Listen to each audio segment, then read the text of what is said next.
Yo yo yo, selamat datang di channel Wadaw21, tempatnya para pencinta film berkumpul menonton film yang pasti wadaw alias keren abis. Kali ini Wadaw21 akan membagikan sebuah film yang berjudul Restless Sans Rapid, rilis bulan Maret tahun 2022. Film ini bercerita tentang seorang intel polisi Prancis yang menguak skandal dari sesama polisi. Cerita yang disajikan beradrenalin tinggi dan sangat menegangkan. Oke, tanpa berlama-lama, ini dia ceritanya.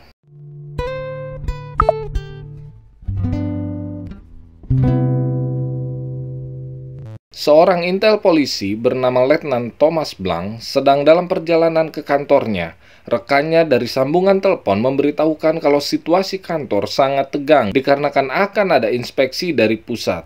Blanc bilang jangan ada yang menyentuh isi lokernya. Baru saja telepon terputus, adiknya yang bernama Agathe menelponnya. Dia memberitahukan kalau jenazah ibu mereka sudah di rumah duka dan akan segera ditutup petinya. Blanc harus segera datang. Blanc yang sedang galau di antara pilihan ke kantor untuk mengatasi inspeksi atau ke rumah duka untuk melihat ibunya untuk yang terakhir kali, tiba-tiba di tengah jalan ada seekor anjing yang tidak mau pergi. Blanc pun menyetir sedikit zigzag sambil mengumpat anjing yang baru dia lewati. Tiba-tiba ada benturan ke kaca depannya dan di depan mobilnya terlihat seseorang sudah terkapar. Orang itu mati. Blanc yang sangat tegang lalu memasukkan mayat itu ke bagasi mobilnya dan dia tutup memakai jasnya.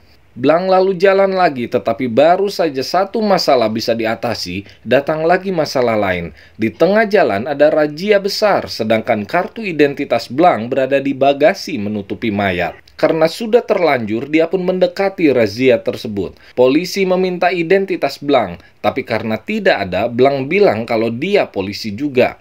Polisi yang merazia tidak percaya dan meminta Blanc membuka bagasi mobilnya. Terjadi perdebatan dengan para polisi sampai terjadi adu jotos. Polisi yang kewalahan pun menyemprotkan gas air mata kepada Blanc.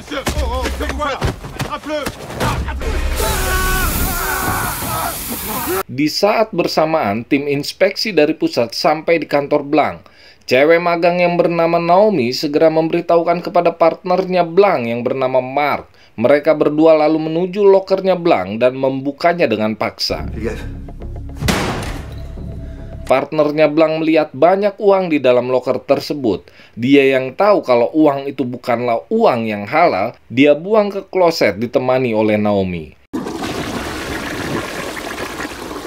Atasan Blanc pun diinterogasi oleh orang pusat. Inspeksi dilakukan karena ada 300 kg psikotropika yang masuk negara itu dan diduga kuat kalau oknum intel di tim Bareskrim disuap dan menutup mata dengan hal itu.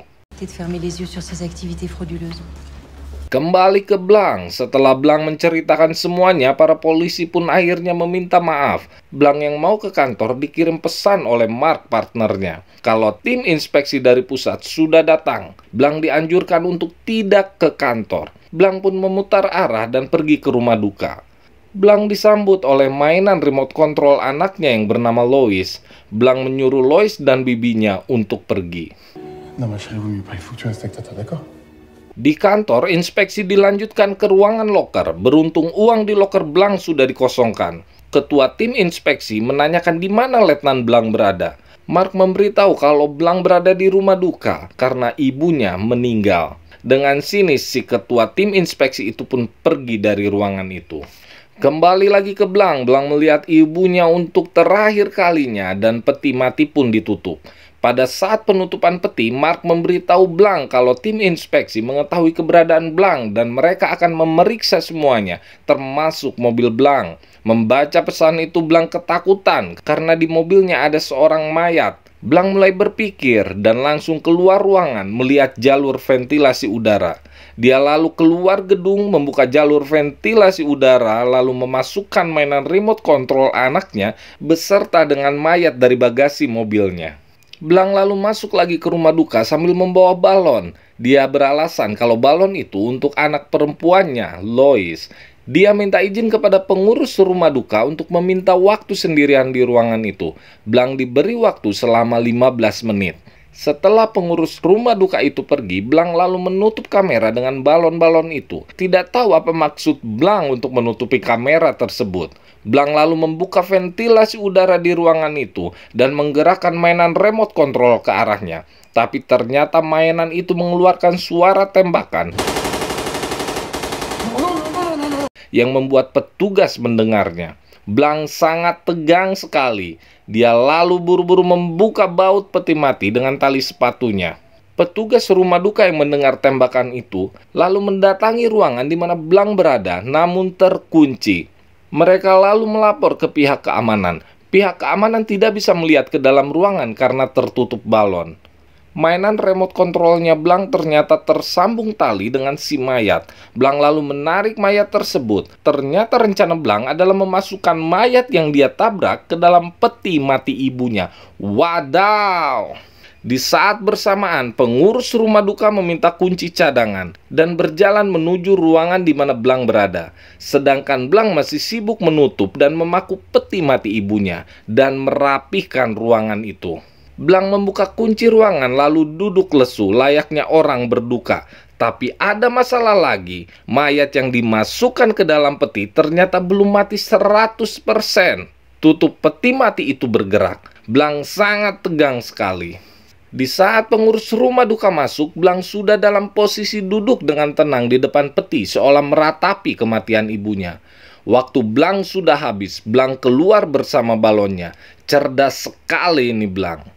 Besok paginya, Blanc, anaknya, dan Agathe mengiringi mobil jenazah. Supir mobil jenazah melihat kalau peti sedikit bergerak, tapi dia hiraukan karena dia pikir itu tidak mungkin. Peti pun dimasukkan ke dalam kuburan dan ditutup. Blanc bilang kepada mayat itu kalau dia berjanji akan kembali lagi. Blanc mencuci mobilnya lalu menabrakkan mobilnya ke mobil polantas agar dia bisa klaim asuransi. Dengan tujuan menghilangkan semua barang bukti dari mobilnya. Blanc dan Mark mengobrol di ruangan loker. Ternyata Blanc dan Mark yang sudah berpartner belasan tahun sama-sama polisi intel yang agak-agak kotor. Mereka mencari uang tambahan dengan jalan yang tidak baik. Perbincangan mereka terhenti dikarenakan Naomi masuk, memberitahukan kalau komandan mereka memerintahkan Blanc dan juga Mark untuk ikut berangkat menyerang seorang tersangka kriminal. Komandan menunjukkan foto tersangka yang mau mereka cari. Namanya Manuel Barcelo yang terlibat dalam perdagangan narkoba. Blanc langsung terdiam melihat foto itu. Ternyata Barcelo adalah orang yang dia tabrak mati beberapa waktu yang lalu. Mereka berempat pun sampai di tempat persembunyian Barcelo. Tapi tidak ada Barcelo di tempat itu. Ya pastilah tidak ada karena Barcelo sedang tertidur lelap di pemakaman umum. Komandan memerintahkan mereka semua berpencar dan mencari petunjuk. Ketika Blanc menyisir tempat itu, tiba-tiba muncul seekor anjing. Anjing itulah yang membuat dia menabrak Barcelo. Anjing itu kemudian berlari pelan sambil seolah ingin diikuti oleh Blanc. Blanc pun mengikuti anjing itu, dan anjing itu berhenti di tempat di mana Blanc menabrak Barcelo. Pada saat Blanc melihat tempat bekas Barcelo tertabrak, datang seorang polisi ke tempat itu untuk memeriksa TKP karena ada laporan kecelakaan mobil sekaligus tabrak lari dari orang yang tidak dikenal. Komandan Blanc dan kedua temannya pun datang. Mark bertanya apa yang dilakukan polisi itu di sini. Polisi itu bilang kalau mereka diberitahu tentang kecelakaan aneh di tempat itu karena supir yang menabrak orang tersebut memasukkan mayatnya ke dalam bagasi lalu pergi. Di situ Blanc hanya terdiam. Polisi itu juga akan memeriksa kamera pengawas untuk mencari si pelaku. Blanc kembali pucat pasi. Mark menyuruh Blanc pulang biar Mark dan polisi itu yang mencari petunjuk dari kamera pengawas. Tapi pada saat Mark bersama si polisi memeriksa hasil rekaman kamera pengawas, Blanc datang membawa makanan dengan maksud ingin mengetahui hasil rekaman kamera pengawas tersebut. Dari kamera pengawas, Mark melihat mobil BMW abu-abu yang mencurigakan, seperti mobil Blanc. Hanya plat nomor mobil tersebut tidak jelas terbaca. Blanc sedikit lega, dia menyuruh mereka untuk makan dahulu agar melupakan sejenak kamera pengawas. Pada saat Blanc latihan menembak, ada seorang yang menelponnya. Orang itu menanyakan kemana Blanc membawa Manuel Barcelo. Blanc lalu menutup telepon itu, tetapi orang itu kembali menelpon Blanc. Blanc tegang bercampur kesal. Orang itu mengetahui semua yang dilakukan Blanc pada saat kecelakaan. Blanc mencoba mencari orang yang menelponnya di parkiran. Orang itu pun menabrak Blanc dan mempermainkan Blanc.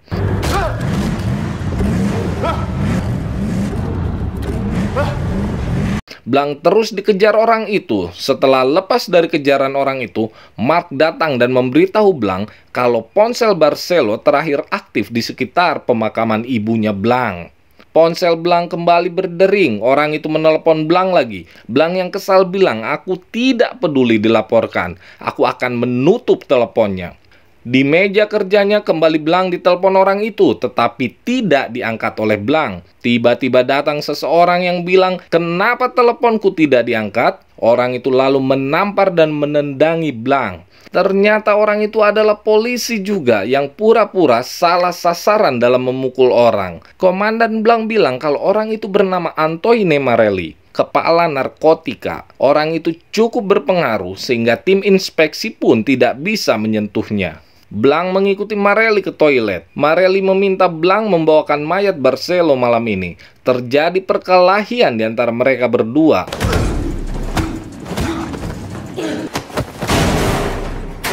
Blanc kalah kehabisan nafas setelah dibenamkan ke dalam kloset. J'ai pas compris. C'est bon, je vais le faire.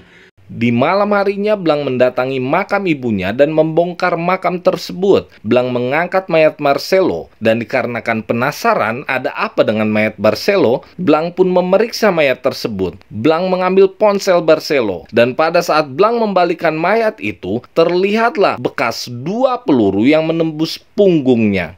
Blanc terlihat senang karena sebenarnya Barcelo sudah pasti akan mati walaupun tidak ditabrak oleh Blanc. Blanc lalu pergi mendatangi tempat persembunyian Barcelo. Di tempat itu Blanc menemukan sebuah foto dengan kartu nama layanan brankas keamanan pribadi.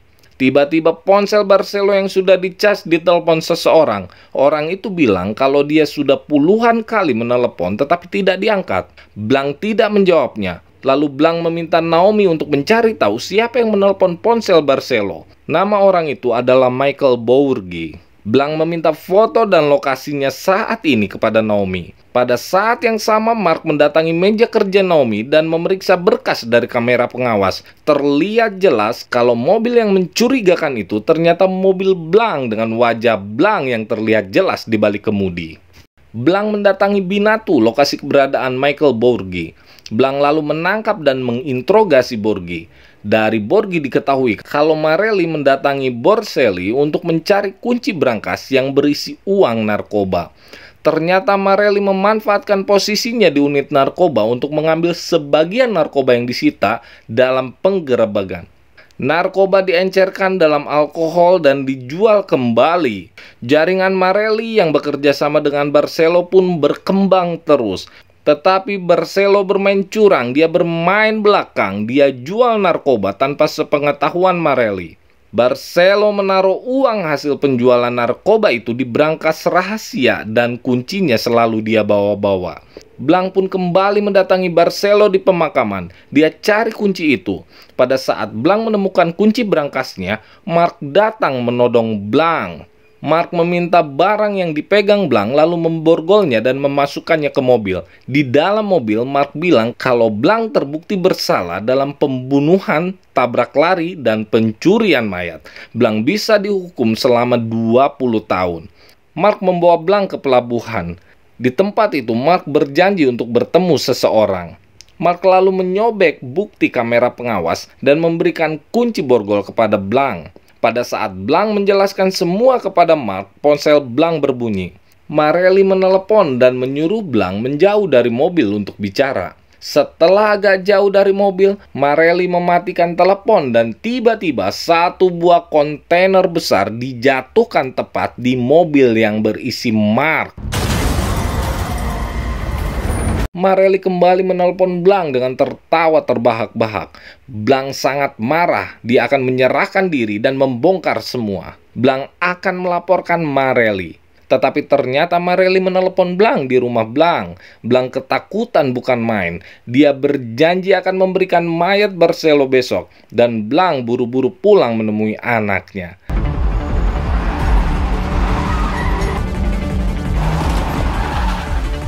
Di rumah Blanc menemui anaknya dalam keadaan baik. Marelli mengirim pesan yang isinya, lain kali dia akan merobek mata anaknya. Segera kirimkan mayat Barcelo. Blanc saat itu juga mengungsikan anaknya dan Agathe. Lalu Blanc mengambil senjata dan bom di kantornya.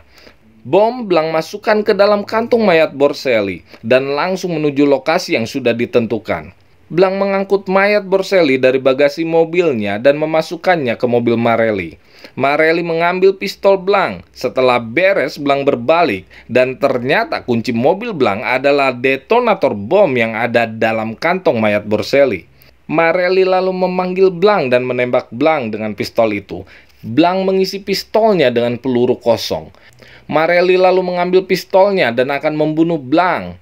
Blanc pun menantang Marelli. Jika Blanc mati, akan ada email yang tersebar besok. Isinya tentang semua kejahatan Marelli. Marelli pun tidak jadi menembak Blanc. Bom dalam kantung mayat Borselli tinggal 43 detik lagi sebelum meledak. Tetapi Marelli masih mendekati Blanc untuk memberikan pistolnya. Waktu tinggal 21 detik lagi. Pada saat Marelli pergi, bom pun meledak. Blanc buru-buru mengisi pistolnya dengan peluru asli, tetapi baru diisi satu, mobil Marelli menabrak mobil Blanc dengan mundur. Blanc loncat dari mobil, dan Marelli pun langsung menabrak Blanc. Marelli dengan baju yang terbakar keluar dari mobil. Terjadi baku hantam. Blanc sempat mengambil pistolnya, dan dalam pergulatan Marelli pun ditembak Blanc. Mereka berdua tercebur di sungai. Tim kepolisian datang, Blanc dibawa ke kantor, Blanc diinterogasi dan dia bilang semuanya. Beberapa waktu kemudian Naomi mendatangi Blanc. Naomi yang ditugaskan menyelidiki kematian Mark menemukan sesuatu yang dia tidak tahu itu apa. Naomi memberikannya kepada Blanc. Blanc yang tahu kalau barang itu adalah kunci brankas, langsung saja dia mendatangi tempat penyimpanan uang itu. Setelah petugas menunjukkan berangkasnya, petugas bertanya berapa banyak yang akan Blanc ambil. Blanc bilang semuanya. Petugas itu pun tersenyum. Blanc pun membuka berangkasnya dan ternyata di dalam berangkas itu terdapat berpeti-peti uang. Wadaw! Film pun berakhir. Dari film ini kita belajar satu hal. Rajin-rajinlah menabung untuk kebahagiaan orang lain. Bye-bye.